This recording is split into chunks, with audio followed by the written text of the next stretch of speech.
Friends, હું છું makeup artist Dhanlaxmi. પણ આજે હું બહુ જ મસ્ત ટિપ્સ લઈને આવી રહી છું. આપણા ઘરની અંદર લાઇટ બોર્ડ હોય છે, એ અમુક ટાઈમે વ્હાઇટ હોય છે, એ યલોઝ પડી જાય છે, ઉપર ડાઘા થઈ જાય છે બ્લેક. તો એને ઇઝીલી રિમૂવ, એ ડાઘને અને યલોઈઝ જે છે પાર્ટ, એને નીકાળવા માટેનો એક નાનકડો ઉપાય. બેકિંગ સોડા, કપડાં ધોવાનું લિક્વિડ,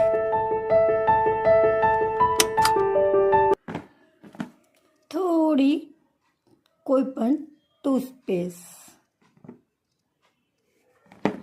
અને એની અંદર થોડું પાણી. હવે મિક્સ કરી દો.